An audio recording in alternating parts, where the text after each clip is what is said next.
오늘 시장에 뜨거운 관심을 받았던 탑7 종목을 선택해봤습니다. 자, 지금 화면에서 보시는 것처럼 참 많은 기업들이 특징주로 오늘 시장에서 언급이 됐었는데요.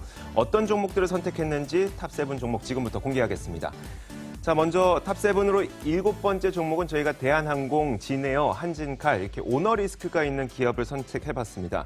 최근에 이제 원화 강세니까 내 돈의 가치가 올라가게 되면서 우리나라 사람들이 해외 여행을 가면 훨씬 더 많은 돈을 쓸 수가 있겠죠. 그래서 이에 대한 기대감뿐만 아니라 한중 관계가 개선되다 보니까 우리나라로 중국인 관광객들이 많이 들어오지 않을까 뭐 이런 생각들 때문에 항공주에 대한 기대감, 실적 기대감이 높아지고 있는데 대한항공을 비롯한 진에어와 한진칼에서는 이 오너 리스크가 불거지면서 사실 계속해서 주가가 하락하고 있습니다. 자, 이걸 어떻게 봐야 되는 것인지 저희가 잠시 후에 좀 더 자세하게 들어보도록 하겠고요. 이어서 삼양식품인데요. 삼양식품도 사실 오너 리스크가 불거진 기업입니다. 하지만 사안이 조금은 다르죠. 삼양식품의 회장 부부가 회사 돈을 빼돌린 혐의로 지금 재판에 넘겨졌는데 사실 돈을 빼돌렸다는 것은 주주의 이익을 가로챘다는 의미인데도 불구하고 삼양식품은 오늘 시장에서 급등하고 있습니다. 사실 이 주가 급등의 근거는 또 실적이거든요. 또 이건 어떻게 바라봐야 되는지 이것도 살펴보도록 하겠습니다. 자, 탑5 종목으로 셀로메드 선택해봤습니다. 지난주 후반에 미국 FDA로부터 골 이식제인 라퓨젠 DBM에 대한 승인을 얻었다는 소식으로 주가가 3거래일 연속 급등하는 흐름인데요.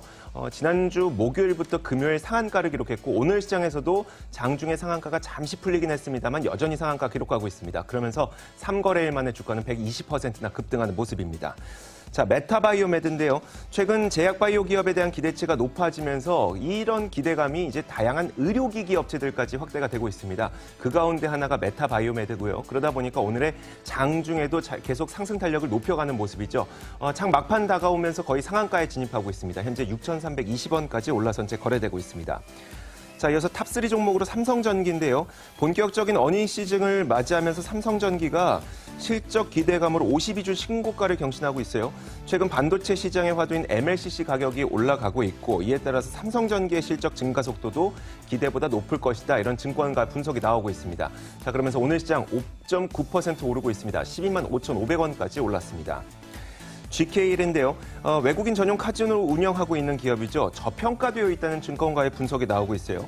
그 분석에 따르면은 GKL은 안정적인 이익 창출력을 갖고 있고 그리고 배당 수익률도 4%에 넘는 고배당주임에도 불구하고 PER 기준으로 봤을 때 14배밖에 안 된다. 이건 경쟁사인 파라다이스가 70배인 것에 비하면 상당한 저평가다. 이런 분석 나오면서 오늘 시장에서 7% 넘게 오르고 있습니다. 자, 탑1 종목으로 저희가 녹십자셀을 선택해봤습니다.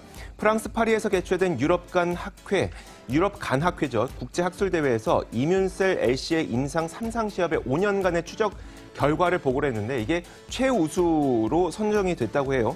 그러면서 주가가 상승하고 있습니다. 어떤 의미를 갖고 있는지 지금부터 알아보도록 하겠습니다. 자, 이 종목들이 왜 오르고 왜 내렸는지 앞으로 어떻게 될 것인지 유한타증권 영업부 송태영 과장과 이야기 나눠보겠습니다. 어서 오세요. 네, 안녕하세요. 반갑습니다. 자, 녹십자셀입니다. 유럽 간학회에서 국제학술대회 최우수 발표로 선정이 됐다고 해요. 녹십자셀이. 이게 무슨 내용인지 좀 알려주세요. 네, 뭐 말씀을 하신 것처럼 유럽 간학회에서 이 이뮨셀 LC에 대한 이 논문을 좀 발표를 했던 부분이 있습니다. 이 논문 같은 경우에 사실 이번에 처음 나온 건 아니고요. 2015년도에 이미 이 면역 세포 치료제를 관련해서 간암을 치료할 수 있다는 부분이 최초로 이제 발표가 되게 됐고요. 그 이후에 이제 추적 관찰을 한 내용을 보다 더 이렇게 잘 내용을 이제 발표를 하게 된 거다. 임상을 해봤을 때 치료한 것은 맞는데 그럼 진짜 5년 뒤에 그 임상을 참가했던 분들이 살아남으셨는지를 봤다는 그렇죠. 거죠. 그리고 이제 그 부분이 얼마나 이제 재발이 다시 생기셨는지 또한 이제 얼마나 이제 회복이 되었는지 이런 부분에 대한 부분을 이제 이 논문을 발표를 하게 되면서 상당히 조금 최우수 논문에 선정이 될 정도로 상당히 조금 발표가 맞춰졌다라고 좀 볼 수가 있을 것 같습니다. 뭐 녹십자셀 같은 경우에는 이미 뭐 이뮨셀 LC 같은 경우에는 사실 판매 처방이 되고 있는 부분이 있기 때문에 그런 부분에서 사실 뭐 실적으로 발표도 이어지고 있다라고 좀 볼 수가 있을 텐데요. 이러한 발표가 이루어지게 되면서 아무래도 보다 많은 부분에서 판매 처방이 이루어지지 않을까라는 이제 가능성이 좀 더 높아질 것 같습니다. 사실 2017년도 같은 경우에는 처방 건수가 한 5,500건 정도 됐었거든요. 네네. 그런데 이제 2018년도에는 예상이 지금 7,000건인데 이런 부분에서 네. 더 많이 이루어질 수 있지 않을까라고 좀 생각되는 부분도 많을 것 같고요. 간암에 대한 부분에서 상당히 좀 좋은 적응증을 보였기 때문에 간암뿐만 아니고 네네. 이제 뭐 뇌종양이라든지 이제 이제 암에서도 이런 부분이 확대가 좀 많이 좀 될 수가 있을 걸로 예상이 되고 있어요. 그런 네. 부분에서 봤을 때는 확실히 더욱더 이러한 이 치료제 자체가 더 이 적용증 자체가 넓어지는 게 네네. 아니냐. 그리고 녹십자 셀의 이런 실적이나 이런 부분도 더욱더 크게 늘어나는 게 아니냐. 이런 기대감이 상당히 많이 지금 오늘 이 주가에 나타나고 있는 것 같습니다. 최우수 논문으로 선정됐다는 게 그냥 논문에 글을 잘 썼다는 게 아니라 실제로 그 효과가 5년 후에도 입증이 되더라라는 거를 증명해줬다는 얘기죠. 그러니까 네, 맞습니다. 좋은 거고 실제 네네. 지금 처방도 되고 있고 네네. 그러면 이렇게 처방이 되고 있는 것이 효과도 좋았다고 하니까 처방 건수는 더 늘어날 것이라는 그렇죠. 논리로 연결이 되는 거네요. 네네. 알겠습니다. 자, 사실 근데 오늘 시장에서는 꽤 크게 급등을 했었다가 한 8%까지 상승 탄력은 좀 줄였거든요. 네네. 앞으로는 어떻게 될까요? 저는 개인적으로 봤을 때는 오늘 물론 이 정고점 부근 거의 근처까지 갔다가 좀 밀리는 모습을 좀 보였어요. 네네. 정고점이 사실 74,500원 부근이거든요. 오늘도 이제 7만 원 넘게까지 상승을 했다가 그런 부분에서 이제 상승폭을 상당히 조금 반납을 했다라고 좀 볼 수가 있는데요.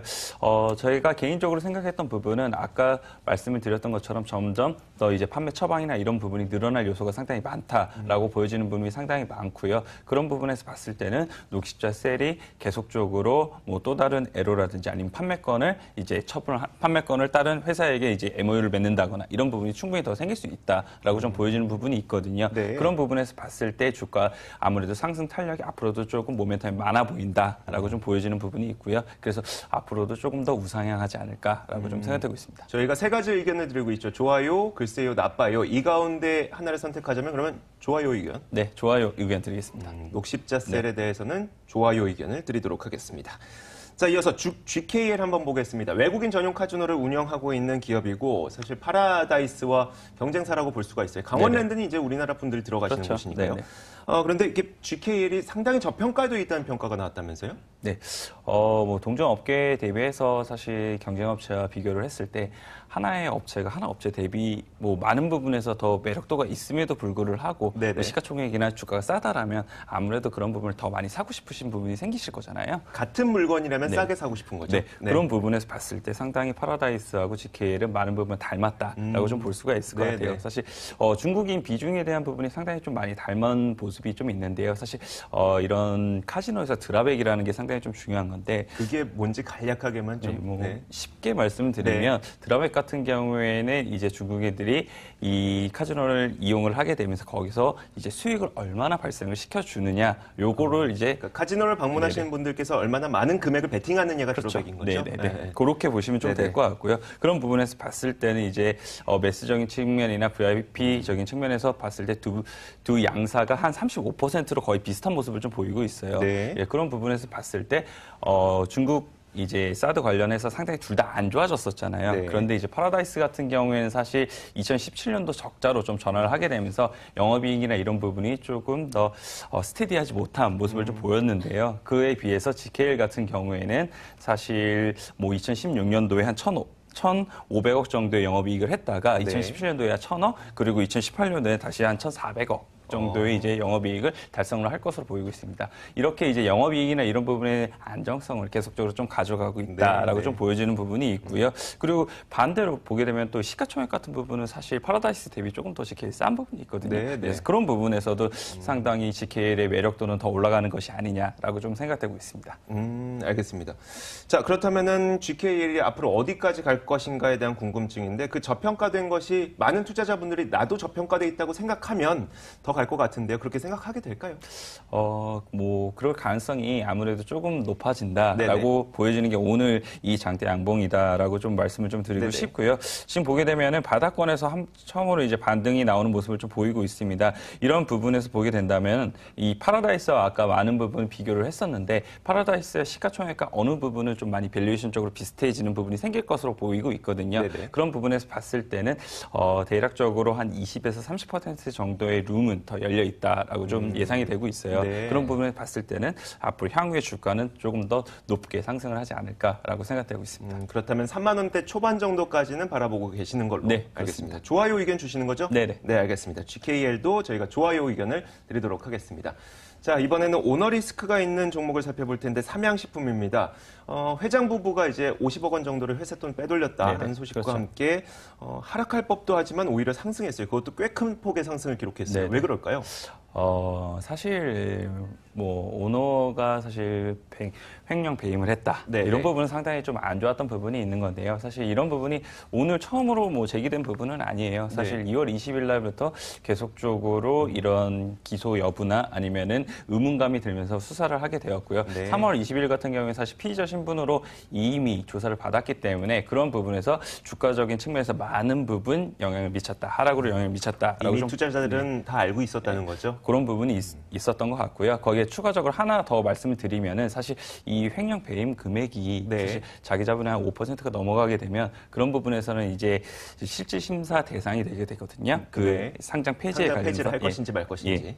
그렇게 되면 이제 거래 정지가 되나 거래 정지가 되고 이런 부분이 상당히 좀 발생을 하게 되는데 오늘 횡령 배임 금액이 한 50억 정도였어요. 네네. 그런 부분이 이제 자기 자본 대비 한 2.68% 정도 되거든요. 네. 그런 부분에 봤을 때는 이런 상장 폐지의 우려나 이런 부분이 상당히 사라지게 되면서 상당히 투자 심리나 이런 부분에 안도를 하게 되었고 네. 그리고 계속적으로 말씀을 해주셨던 이제 실적이나 이런 부분이 워낙 이제 좋았던 부분이 있었기 때문에 그런 부분이 오늘 이 주가에 반영이 되게 되면서 상당 부분 높게 상승을 했다라고 좀 보여지고 있습니다. 앞으로는 어떻게 될까요? 일단 실적은 좋을 것으로 기대가 되니까 이만큼 오르긴 했습니다만 어떻게 될지 궁금한데요.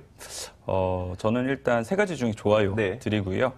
네, 이 모습을 보게 되면 사실 2월 달 대비했을 때 주가가 아직 전부 다 회복을 하는 모습을 보이지는 않았었어요. 네. 예, 그런 부분을 보이고 또한 이제 분기 실적 같은 경우에도 사실 분기 사상 최대 실적을 좀 예상했던 부분이 있거든요. 네. 그리고 이제 중국 외에도 대부분의 국가권에서 라면이 계속적으로 이제 수출 성장액이나 이런 부분이 크게 늘어나기 때문에 그런 부분에서 봤을 때는 뭐 전 고점이고 그 다음에 거의 1월 2일에 고점이었던 104,500원을 충분히 벗겨낼 수 있지 않을까라고 좀 생각되고 있습니다. 네, 알겠습니다.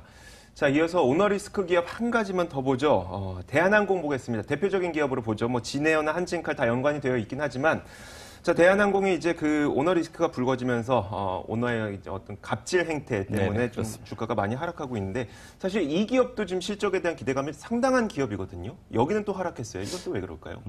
사실 대한항공 같은 경우에는 사실 실적의 기대감이 뭐 사실 삼양식품 대비에는 그렇게 높지는 않다. 않은 편이에요. 네, 네. 사실 지금 좀 예상이 되고 있는 부분을 보게 되면은 사실 워낙 안 좋게 생각했던 부분이 있었기 때문에 그런 부분에서 좀 더 많이 좀 좋아질 것이다. 네. 이 정도로 생각했던 이제 이 실적에 대한 컨센서스였고요. 사실 진에어 같은 경우에는 사실 실적에 대한 기대감이 상당히 좀 좋았습니다. 네. 그럼에도 불구하고 두 종목 모두 다 오늘 하락을 하는 거는 아무래도 이제 경영 오너에 대한 이제 갑질 리스크가 좀 많이 있다라고 좀 보여지는 부분이고요. 뭐 이런 부분이 사실 지금 현 정부에서는 이러한 부분에 대해서 상당히 엄중하게 조사를 하고 문책을 좀 많이 하는 부분이 있거든요. 네. 그런 부분이 조사 과정상에서 또 예상치 못한 이런 또 많은 안 좋은 악재가 터질 수 있는 부분이 있기 때문에 그런 부분에서 지금 주가가 좀 많이 안 좋다. 좀 투자 심리가 안 좋아졌다라고 이해를 하시면 좀 될 것 같습니다. 네, 의견 듣겠습니다. 좋아요, 나빠요, 글쎄요 가운데 선택을 하자면 어떤 것 주시겠어요? 네, 글쎄요를 드리는데요. 장기 투자자 입장에서는 뭐 실적적인 측면이 좋아지기 때문에 뭐 접근이 가능하지만 단기적인 이 불확실성이 조금 봤을 때는 조금 네. 불안하게 좀 보시는 게 맞지 않나라고 알겠습니다. 생각되겠습니다. 자, 저희가 내일장 탑픽은 미리 받아봤습니다. 녹십자 셀을 내일장 탑픽으로 송태영 과장은 선택을 해주셨습니다. 자, 오늘 장도 마감까지 얼마 남지 않았습니다. 마감 종가 확인하고 돌아오도록 하겠습니다.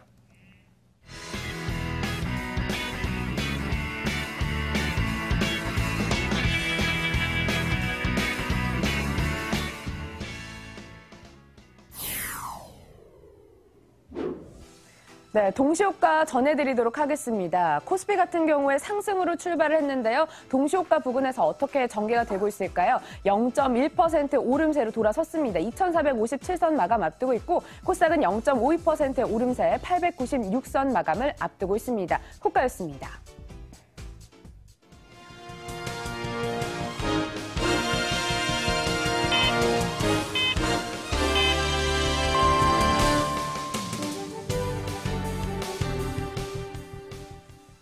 (4월 16일) 마감 상황 정리해드리겠습니다. 환율 조작국 지정 우려는 해소가 됐지만 미국의 시리아 공격에 대한 우려감, 그로 인해 리스크는 상존해 있는 상황이었습니다. 특히 코스피는 외국인의 매도가 부담으로 작용을 했지만 장 막판 들어 상승 우위로 전환에 성공을 했습니다.